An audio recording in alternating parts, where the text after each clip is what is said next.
हम सभी आतुर हैं परम पूजनीय सरसंघ चालक जी को सुनने के लिए, उनके आशीर्वाद उद्बोधन के लिए। तो अधिक बाधा न बनते हुए मैं सादर आमंत्रित करता हूं परम पूजनीय सरसंघ चालक जी को, आए अपने आशीर्वाद उद्बोधन करने का।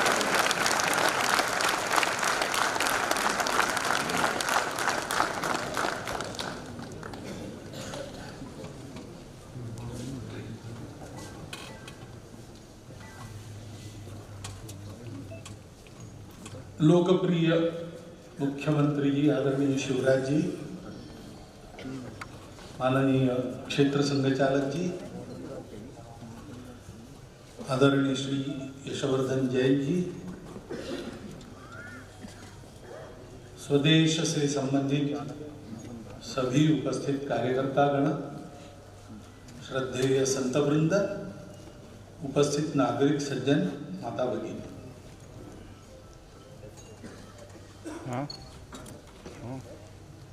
स्वदेश को 50 वर्ष पूरे हुए। मुझे बहुत संतोष हुआ कि इसका वर्णन करते समय तारी जी ने स्वदेश के 50 वर्ष नहीं कहा, उन्होंने कहा ध्येयनिष्ठ पत्रकारिता के 50 वर्ष।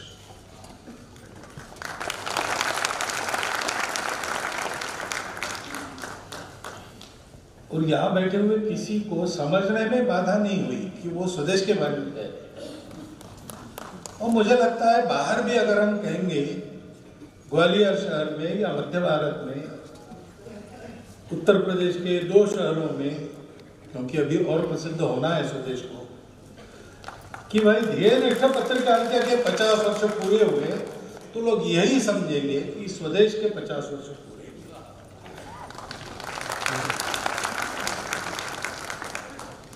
बस यही एक बात यहां प्रत्यक्ष साक्ष्य देती है कि जिस संकल्प से पूजनीय सुदर्शन जी के आशीर्वाद से और अटल जी, राजमाता जी, माणिकलाल जी वाजपेयी जी जैसे तपस्वी पत्रकार, इन सबके सदाशय से ये शुरू हुआ है, दिशाएं कायम रही है, दशाएं बदलती रही है। तब स्वदेश की क्या स्थिति थी, आज स्वदेश की क्या स्थिति है, इसमें अंतर तो आना ही है। लेकिन उदये सविता रक्तौ रक्तश्चास्तमने तथा, सूर्य उदयमान होता है तब भी लाल ही है, और अस्ताचल पर जाता है तब भी लाल ही है। संपत्तौ च विपत्तौ च साधुनाम एक रूपता। तो स्थिति समृद्धि की हो अथवा विपन्नता की हो, साधुओं का व्यवहार, साधुओं का चाल चलन, साधुओं का रूप एक ही रहता है। ऐसे साधु व्यवहार को लेकर स्वदेश चल रहा है, इसकी यह साक्ष्य है कि सहज रूप से बात आती है ध्येयनिष्ठ पत्रकारिता। स्वदेश के लोग तो सब समझ कर रहे हैं। अब 50 साल से उनकी तपस्या चल रही है, तो हमारा भी काम बनता है कि ये किस ध्येय के प्रति निष्ठा है, इसको थोड़ा हम सोचें। जानते तो हम हैं, लेकिन सोचते नहीं। एक गीत हुआ, भारतीय रहना चाहिए, तो स्वदेश में देश तो है ही। देश के भलाई के लिए पत्रकारिता, मनुष्यों के प्रबोधन के लिए पत्रकारिता, सबके सामने स्थिति के सारे पक्ष स्पष्ट हो और विवेकपूर्ण विचार करके लोगों का मन बने, इसलिए पत्रकारिता।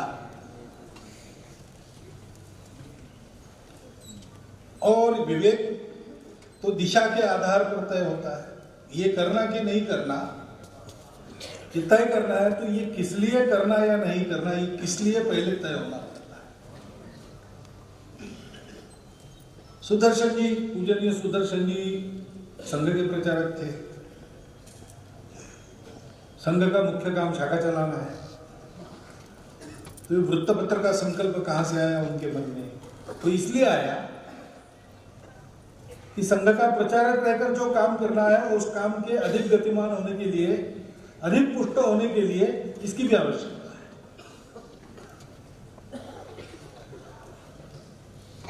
जो अभी मैं घोष शिविर में आया, आज सुबह मैंने उनको बताया कि वादन करना है, वादन उत्कृष्ट करना है, लेकिन वादन किस लिए करना है? हम प्रोफेशनल कलाकार नहीं है, हमारा ऑर्केस्ट्रा नहीं है। पहले लोगों ने ऐसे ही समझा, तो डॉक्टर हेडगेवार के पास संदेशा भी भेजा कि भाई हमारे घर में विवाह है, तो आपका बैंड बहुत अच्छा है, थोड़ा वो भी है घटना। तो डॉक्टर साहब को समझाना पड़ा कि भाई ये बैंड यानी प्रोफेशनल बैंड वाले पैसा कमाने के लिए नहीं है, ये देश को बनाने के लिए। ऐसा स्वदेश को भी समझाना पड़ेगा, और जिनको समझाना पड़ेगा समझाना पड़ेगा। लेकिन हम लोग यहाँ आए हैं तो हम स्वदेश के हितैषी हैं, हम थोड़ा समझ लें। जोश जोश में बहुत बातें होती है, अभी थोड़ा होश की भी आवश्यकता है। जैसे शिवराज जी ने कहा कि अब ध्येयनिष्ठ पत्रकारिता का युग शुरू हो गया है, और वो जो व्यावसायिक या पथभ्रष्ट ऐसी पत्रकारिता एक चलती है, ऐसा सुनते हैं, उसके दिन लग गए। वैसा मुझे लगता है कि जोश तो काम करने में जहां जोश चाहिए वहां चाहिए, लेकिन पहले जोश ही जोश रहता था, अब थोड़ा होश भी आवश्यक है। स्वतंत्रता के पहले जोश तो आवश्यक था ही, मैं विदेशियों से लड़ना था, उनको देश से भगाना था। तो डॉक्टर साहब ने, हमारे डॉक्टर हेडगेवार जी ने यही सोचा कि जोश तो ठीक है, वो चाहिए, निर्माण करने वाले लोग भी बहुत हैं, लेकिन ये जोश काम कर देगा तो उसके बाद जो होगा उसमें होश की ज्यादा आवश्यकता है। होश अभी से नहीं बनाया तो आगे क्या होगा, और क्या होगा वो हम देख रहे हैं। जैसे जैसे उस होश को लोगों में लाया जा रहा है, वैसे वैसे देश के दिन अधिक अच्छे हो रहे हैं। और इसलिए हमको भी सोचना चाहिए शांति से, स्वदेश ये नाम क्यों रखा होगा? देश कहते तो भी चलता, देश और दुनिया चलता ही है भाषा में, लेकिन स्वदेश तो हिंदी पत्रकारिता है, तो हिंदी भाषिकों के आगे तो जाने वाली नहीं, और हिंदी भाषा इसी देश की है। हिंदी होने के बाद भारत कहना नहीं पड़ता। भारत की कोई भी भाषा हम ले और उसको उच्चारण करेगी ये भाषा, तो उसका मतलब भारत की भाषा। भारत के बाहर वो भाषा नहीं है, बोलने वाले हैं, लेकिन भाषा का मूल स्थान तो यही है। फिर भी स्वदेश क्यों कहा? तो दो शब्द है, स्व और देश, और दोनों महत्व के हैं। और उससे भी महत्व की बात यह है कि हमारे इस भूमि में परंपरा से स्व और देश अलग नहीं है। इस्राएल के लोगों को एक बार कहा गया, जब इस्राएल बनना था, बनने के लिए उनके प्रयास चल रहे थे, तो ब्रिटिश सत्ता ने उनके सामने एक प्रपोजल रखा कि हमारा अधिकार है मध्य पूर्व पर, और हमको ये दिखाई देता है कि आप वहां जाएंगे तो बड़ा संघर्ष होगा, खून की नदियां बहेगी, तो हम आपको, हमारा अफ्रीका पर भी अधिकार चलता है, हमारे साम्राज्य पर तो सूर्यास्त नहीं होता है। तो हम जितनी आपकी कल्पना है इस्राएल की लंबाई चौड़ाई की, उतने ही क्षेत्रफल का अफ्रीका का प्रदेश आपको दे देते हैं। सागर किनारे को लगकर जो है वो भी दे देते हैं। इस्राएल तो रेगिस्तान है, अफ्रीका की कुंवारी भूमि है, बहुत दिनों से वहां किसी ने कोई खेती वेती की नहीं, तो बहुत उपजाऊ भूमि है।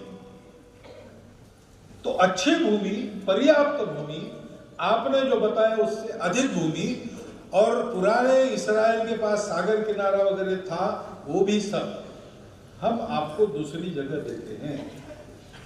आप वहां जाके करो तो यहाँ झगड़ा टल जाएगा, संवाद टल जाएगा, हिंसा नहीं होगी। इस्राएल के लोगों ने कहा कि मातृभूमि नहीं बदलेगी, उस भूमि के साथ हम जुड़े हैं। अब यहूदी व्यक्ति को इस्राएल से अलग किया जा सकता है कि नहीं किया जा सकता? सारा का सारा उनका सांस्कृतिक इतिहास इस्राएल की भूमि में हुआ है। वैसे भारत में भी सारा का सारा अपना सांस्कृतिक इतिहास इस भारत से जुड़ा है, और इस्राएल में ये संयोग हो सकता है कि उस भूमि पर यह सारा हुआ, हमारे यहाँ इस भूमि पर यह सारा हुआ, ये संयोग नहीं है, इस भूमि के कारण यहाँ पर सारा हुआ। हमारा स्व क्या है? हम हिंदू हैं, ये हिंदुस्तान है, यहाँ परंपरा से हिंदू लोग रहते आए हैं। जिस जिस बात को हिंदू कहते, उन सारी बातों का विकास इस भूमि में हुआ है,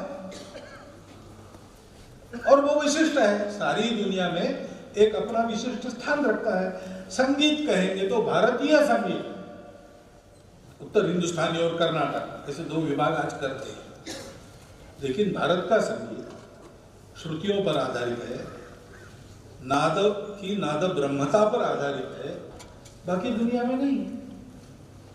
वो भारतीय संगीत भारत में ही उपजा है, भारत में ही विकसित हुआ है। भारत की सारी बातें भारत की भूमि से जुड़ी है, संयोग से नहीं। मुख्य बात क्या है? तो हिंदू कहता है कि माता च पार्वती देवी, पिता देवो महेश्वरः, बांधवा शिव भक्ताश्च, स्वदेशो भुवन त्रयः। मैंने सारे भुवन, त्रिभुवन हमारा देश है, हमारे लिए पराया नहीं है। अयम निजः परो वेति गणनाम विभुचेतसाम उदार चरिता नाम तु वसुधैव कुटुंबकम्। ये तेरा मेरा का झगड़ा बंद करो भाई, ये छोटी बातें, छोटे मन की बातें। मन विशाल करो, सारी पृथ्वी अपना कुटुंब है। लेकिन कुटुंब होने की बात को, दुनिया को एक करने वाले भी भारत के छोड़ के बाकी नहीं कहते। आज आधुनिक दुनिया कह रही है, सारा क्या कह रही है? विज्ञान से दुनिया जुड़ गई है, थी तो अलग अलग, अब जुड़ गई है, विज्ञान से जुड़ गई है। और कहते इसलिए दुनिया को क्या बनाना है? ग्लोबल मार्केट बनाना है, बाजार बनाना है। क्योंकि वहां संबंधों की ये कल्पना ही नहीं है कि कोई बिना स्वार्थ के भी जुड़ा होता है, बिना स्वार्थ के अपनत्व के आधार पर भी हम संबंधों से जुड़ जाते हैं, ये कल्पना नहीं है। आज वहां पर मान्य थियरी ये कहती है, वो अच्छी बुरी की बात नहीं कर रहा हूं, वो थियरी है कि भाई दुनिया में उपभोग के लिए जीना है, ज्यादा से ज्यादा उपभोग करना है, और ज्यादा से ज्यादा दिन हम उपभोग कर सके, इतना सशक्त भी बनना है। अब साधन तो कम है और संख्या बहुत ज्यादा है, इसलिए कंपटीशन है, स्पर्धा है। स्पर्धा है तो फिर संघर्ष है, स्ट्रगल फॉर एग्जिस्टेंस। और इसलिए संघर्ष का नियम तो यही है, जिसकी शक्ति है वो जीतेगा, सर्वाइवल ऑफ द फिटेस्ट। तो ऐसे दुनिया में जाना है तो अपने स्वार्थ के, अपने हितों के लिए जो अनुकूल है वो अपना है, जो नहीं है वो अपना नहीं है। उसके साथ संबंध रखने की आवश्यकता नहीं, उसकी चिंता करने की आवश्यकता नहीं। बहुत ज़्यादा पैसा हो गया है, बहुत ज़्यादा साधन हो गए, कुछ करना चाहते हो तो कर सकते हो, लेकिन ये तुम्हारे ऊपर निर्भर है। और जो विरोधी है वो तो विरोधी है, उसको दूर रखो, नजदीक आने मत दो, बहुत गड़बड़ कर रहा है समाप्त कर दो।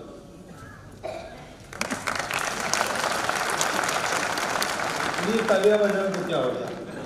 ये मैं पश्चिम का विचार बता, हमारा नहीं थी। दुनिया में, भगवान की बनाई दुनिया में, हम जिस दुनिया से सब कुछ लेते उस दुनिया में नष्ट करने लायक कुछ है तो हमारे यहाँ ये विचार आता है कि अपने मन के विकार नष्ट करो, और वहां पर ये विचार आता है कि बाहर का सब नष्ट करो जो तुम्हारे को, क्योंकि संबंध नहीं, संबंध स्वार्थ का है, स्वार्थ के जो उपयुक्त है वो रखो। अब कुछ दिन पहले आए बहुत बड़े सज्जन अमेरिका के,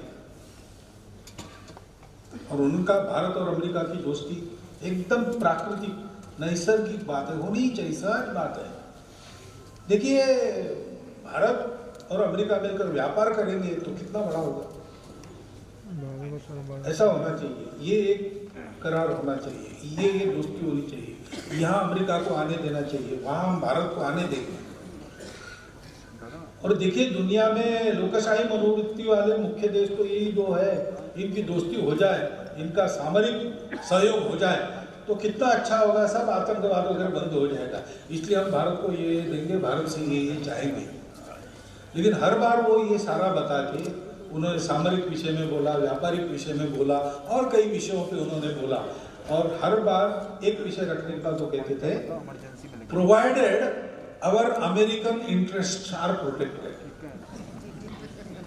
हमारे अमेरिकन स्वार्थ या हित सुरक्षित है तब तक ही, और अगर नहीं है, भारत के हित में कोई बात करने के लिए अमेरिका को थोड़ा सा त्याग करना पड़ता है तो वो त्याग नहीं करेगा, भारत का त्याग करेगा। ये वहां की थियरी है, और है, इसको अच्छा बुरा मैं नहीं कहता, दोष बिल्कुल देता नहीं, मैं टिप्पणी नहीं, टीका नहीं कर रहा हूं, मैं बता रहा हूं कि ऐसा विचार है, क्योंकि उनको जोड़ने वाला कुछ नहीं है तो उनको स्वार्थ के आधार पर ही जोड़ना पड़ता है, और स्वार्थ के आधार पर ही तोड़ना पड़ता है। लेकिन भारत के पास वो नहीं, भारत के पास एक सत्य है, भारत के पास सत्य ऐसा है कि संपूर्ण विश्व का अस्तित्व एक है।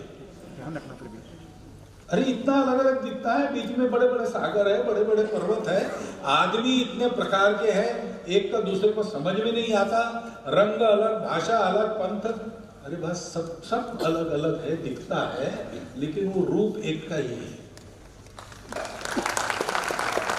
ऊपर सब अलग अलग है, उसमें से तो जाना पड़ेगा, लेकिन ध्यान में रखकर जाना पड़ेगा कि अलग अलग दिखता है लेकिन सारा एक है। इसलिए उस एकता को प्राप्त करो तो सब समस्याएं समाप्त हो जाएगी, शाश्वत सुख मिलेगा, कभी फीका न पड़ने वाला सुख मिलेगा, जिस सुख के दौड़ में सारी दुनिया निरंतर भाग रही आदिकाल से अब तक, वो सुख घर बैठे तुम्हारे पल्लू में हाजिर हो जाएगा। तुम्हारा जन्म उपभोग के लिए नहीं है, तपस्या के लिए, उसको प्राप्त करो। और इसलिए उसमें से जाना है तो संयम पूर्वक, उपभोग नहीं, संयम का मंत्र है। और सब क्यों करना है? क्योंकि भाई हम एक है। तुम्हारा जीवन तब तक चल सकता है जब बाकी सबका जीवन चले, और तुम्हारा जीवन इसलिए चल रहा है कि बाकी सबका जीवन चले, और इसलिए तुमको उस प्रकार से जीना पड़ेगा। कोई तुम्हारा पराया नहीं है, सब घट में रहा है। जो तुमको अच्छा लगता है वही बाकी लोगों को अच्छा लगता है। बाकी लोगों को जिस बात से दुख होता है उस बात से दुख होता है जिस बात से तुमको भी दुख होता है। इसलिए जो तुमको खराब लगता है ऐसा व्यवहार दूसरों के साथ मत करो। ये सारी बातें इसलिए है कि हमारे ऋषियों के पास वो सत्य मिला, और सत्य ही कहता है कि सब हम ही है। तो उन्होंने सोचा कि ये जो हमको मिला है शाश्वत सुख का निदान है, कभी न फीके पड़ने वाले सुख को दाता है, तो इसको तो सबको देना चाहिए, सारी दुनिया में देना चाहिए। तो अकेले का काम नहीं है, संपूर्ण विश्व में जाना, सबको देना। पहले उसके लिए एक देश को, एक समाज को व्रतस्थ बनाकर खड़ा करना पड़ेगा। इसलिए उनकी तपस्या से, कठोर परिश्रम से सारे भारत में हिंदू समाज ऐसा बनकर खड़ा हुआ, जब हिंदू समाज उसका नाम भी नहीं था। भद्रमिच्छन्त ऋषियस्वर्विदा तपो दीक्षाम उपसे दुरग्रे ततो राष्ट्रम बलम ओजश्च जाए। भारत का जन्म हुआ स्व के लिए,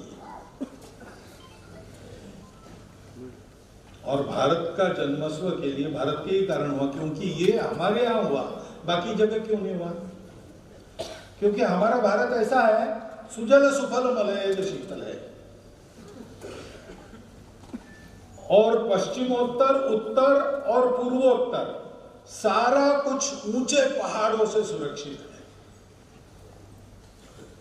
और दक्षिण पश्चिम, दक्षिण और दक्षिण पूर्व अथांग सागर से सुरक्षित है। पुराने जमाने में इसको लांघकर भारत पर आक्रमण करने की कोई इच्छा भी किसी का मन में होती नहीं थी, क्योंकि साधन ही नहीं थे, कुछ मालूम भी नहीं था बहुत लोगों को भारत वास्तव में है क्या। और इसलिए हम लोग अंदर सुरक्षित हैं, और अंदर समृद्धि होने के कारण हमको चिंता नहीं थी। जीने के लिए स्पर्धा वगैरह हमने बिल्कुल देखी ही नहीं, भरपूर है, जितना खाना है खाओ, कोई चोरी चपाटी कपट छल करने की जरूरत नहीं, सबके लिए है।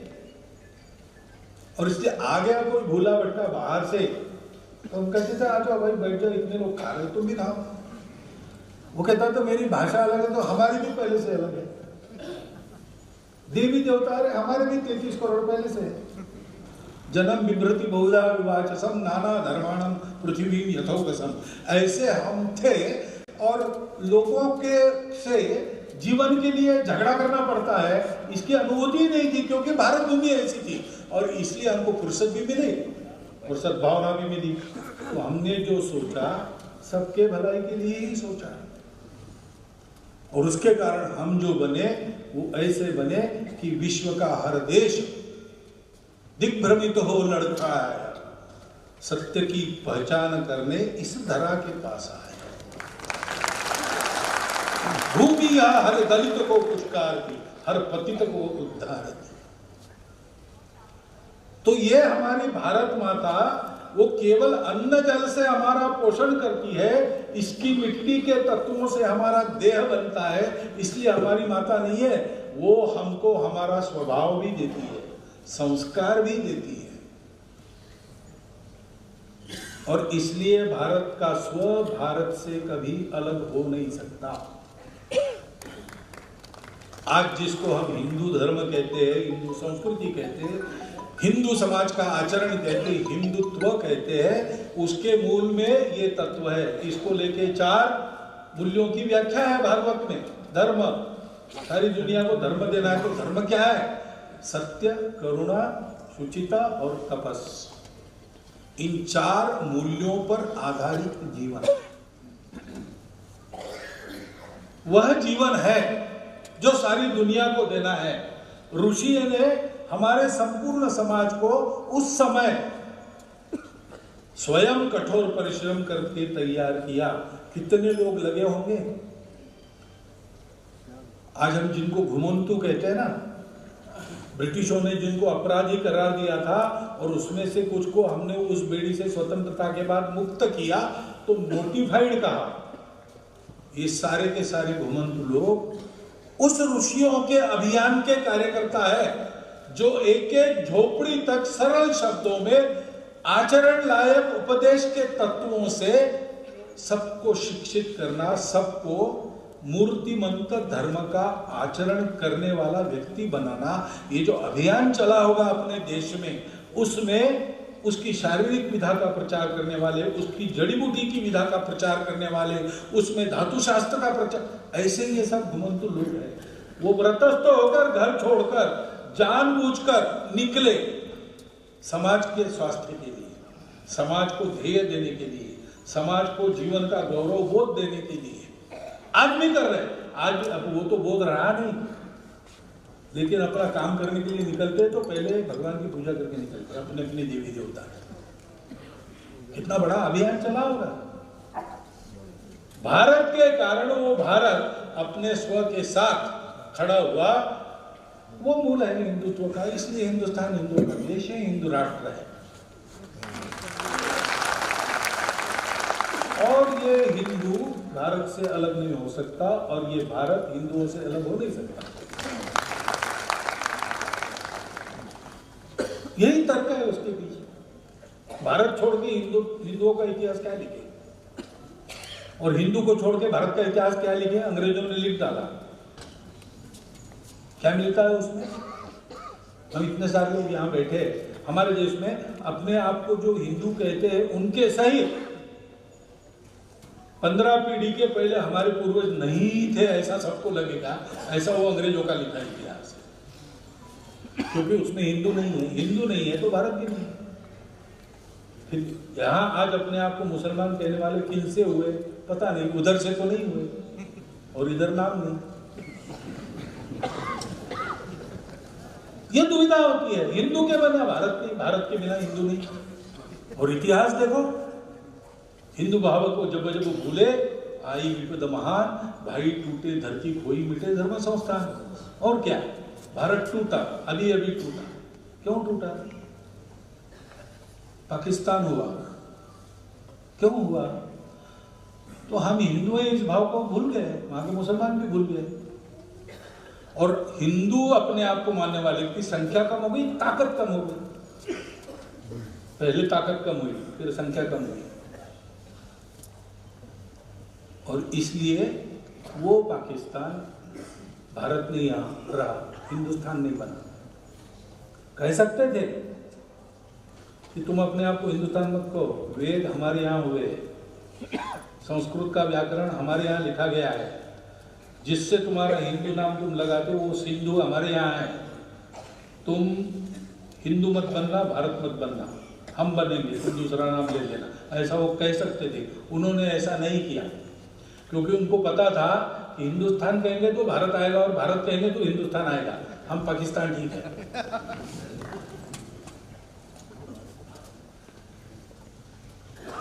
तो हिंदू नहीं रहा तो भारत भारत नहीं रहा। किसी को भी देख लो जो अखंड भारत में था और आज नहीं है, और अपने देश में भी देख लो कहाँ कहाँ गड़बड़ है, कहाँ कहाँ अस्थिरता है, कहाँ कहाँ देश की अखंडता एकात्मता को खतरा है, कहाँ कहाँ पर सामाजिक और आर्थिक समस्याएं बड़ी तगड़ी है। आप देखेंगे हिंदुओं की संख्या कम हो गई, हिंदुओं की शक्ति कम हो गई, या हिंदुत्व का भाव कम हो गया। इतिहास सिद्ध, तर्क सिद्ध, अनुभव सिद्ध बात है, भारत हिंदुस्तान है। हिंदू और भारत अलग हो नहीं सकते। भारत को भारत रहना है तो भारत को स्व का अवलंबन करना पड़ेगा, हिंदू रहना ही पड़ेगा। और हिंदू को हिंदू रहना है तो भारत को एकात्म और अखंड बनना ही पड़ेगा।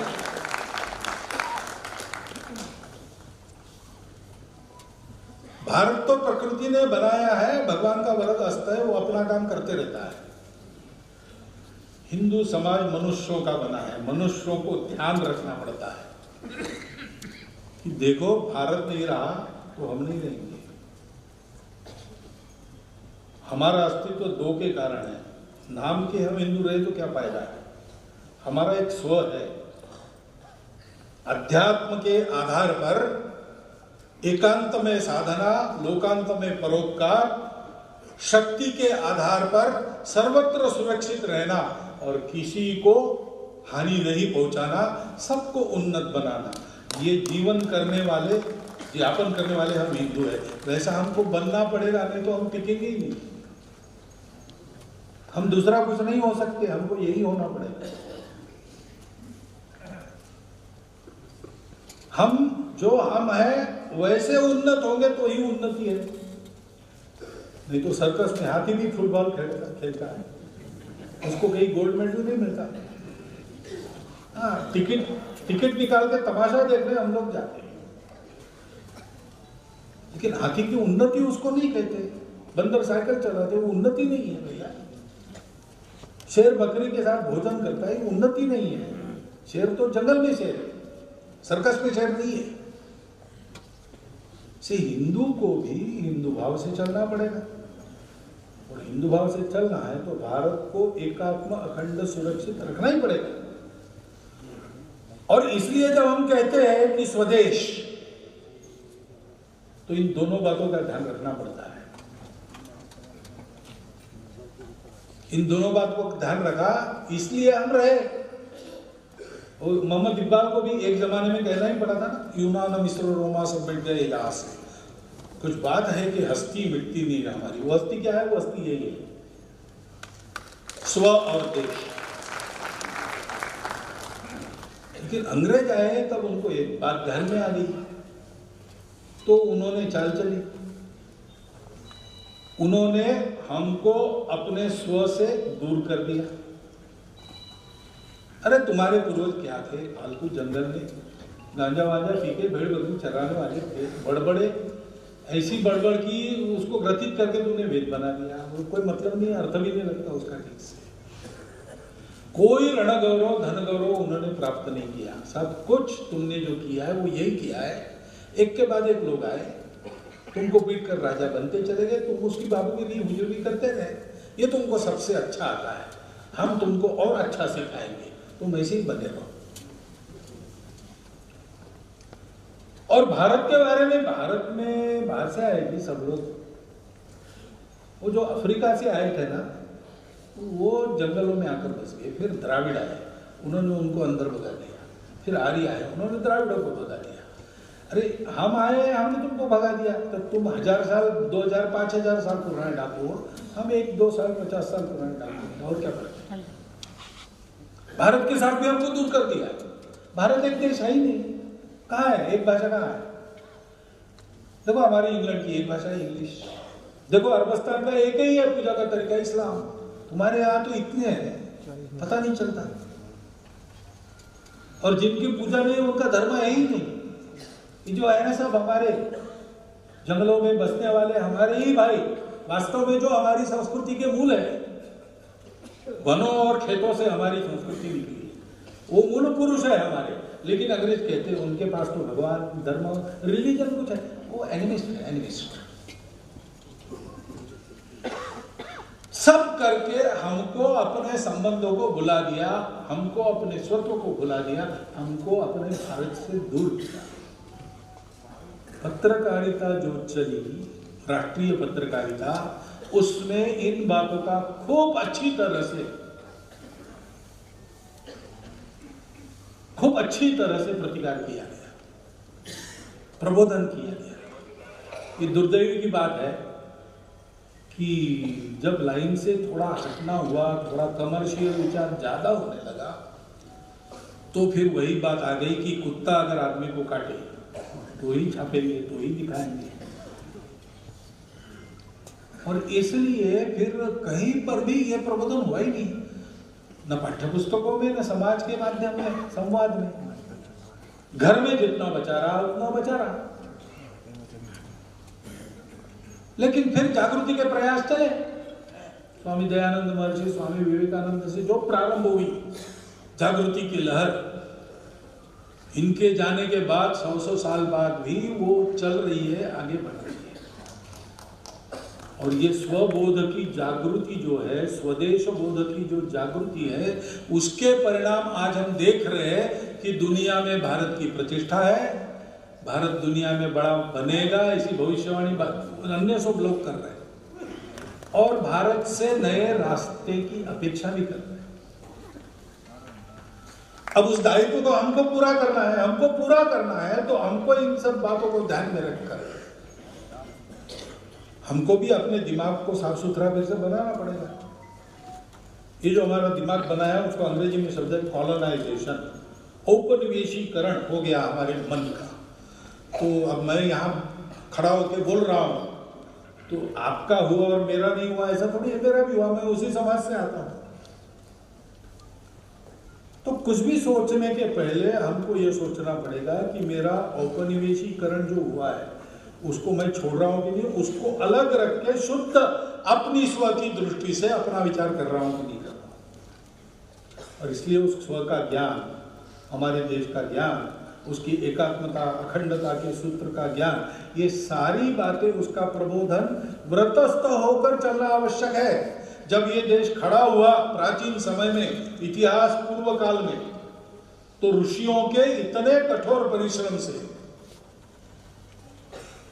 समाज के बड़े बड़े वर्ग ऐसे हो गए जिन्होंने घर बार छोड़ दिया, जो घूमते रहे, घर घर जाते रहे, घर घर बातें बताते रहे। इतना बड़ा उद्यम चला, तब देश निर्माण हुआ। थोड़ा सा बैठ गया तो उसको खड़ा करने के लिए इसका एक 1/4 हिस्सा तो काम करना पड़ेगा भाई।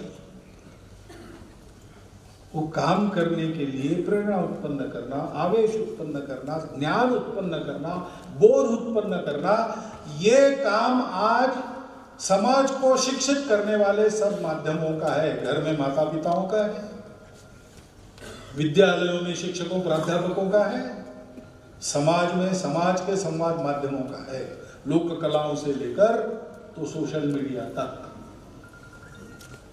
इस स्वबोध से प्रेरित होकर काम करना है तो फिर असर नहीं होता, कष्ट आते ही हैं। जो खराब काम है वो बहुत सरलता से हो सकता है, अच्छा काम करना है तो प्रवाह के उल्टा चलना पड़ता है। विपत्ति आती है, कष्ट आते हैं, सब आते हैं। न्याया पथ प्रविचलन्ति पदम न धीरा। न्याय का मार्ग, सत्य का मार्ग, जो धीर लोग होते हैं बिना उसको छोड़े चलते हैं। 1857 से स्वतंत्रता के लिए प्रयास चले, 75 वर्ष हम कर रहे हैं, उसके समारंभ कर रहे हैं। क्या 1857 में क्या सोचा होगा? झांसी की रानी के अंतिम क्षण में उसने क्या सोचा होगा? क्या वो दुखी हुई होगी कि भाई इतना मैं लड़ी, आखिर मैं भी मर रही हूं और झांसी भी जा रही, क्या फायदा हुआ? ऐसा सोचा होगा उसने? ऐसा नहीं सोचा। खुदीराम ने उसको माता जी दिखी तो क्या सोचा होगा? कविता है कि धीर रखो माता, धीर रखो, शोक मत करो, अभी 9 मास के बाद फिर आऊंगा, अभी जा रहा हूं, आता हूं फिर से, काम अधूरा है ना, आना पड़ेगा। अशफाक उल्लाह खान को पूछा गया, कविता लिखी है अशफाक उल्लाह खान ने कि मैं पुनर्जन्म की बात नहीं कर सकता, इस्लाम मुझे रोकता है, मैं मुसलमान हूं, लेकिन अगर खुदा मुझे पूछे कि तुमको जन्नत चाहिए तो मैं उसको कहूंगा जन्नत नहीं चाहिए, भारत में मुझे पुनर्जन्म ही दे दो।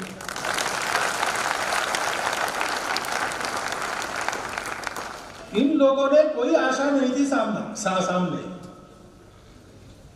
लेकिन सत्य पर चलना है, यश अपयश का विचार नहीं करना है, होगा कि नहीं होगा, मेरा काम है सही पथ पर चलना, इसलिए हम चलेंगे, सब बाधाओं को पार कर चलेंगे, जितनी ताकत है पूरी लगाकर चलेंगे।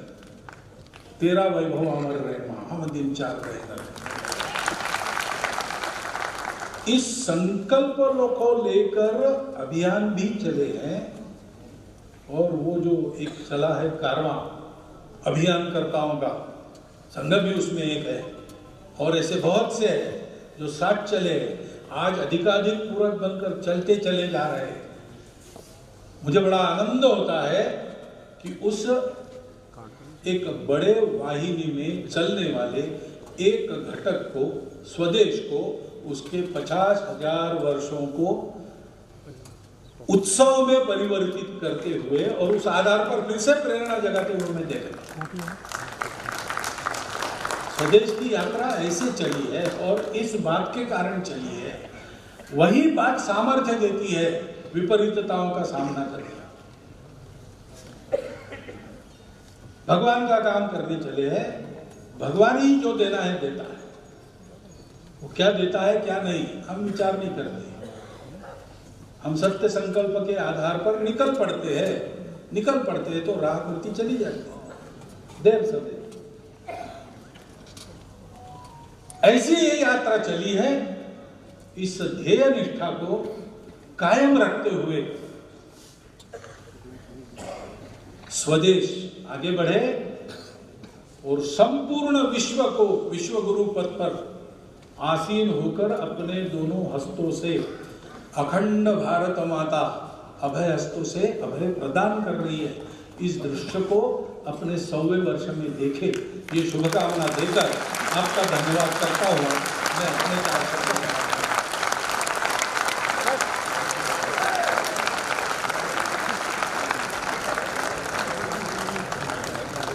कोटि कोटि धन्यवाद परम पूजनीय सरसंघ चालक जी।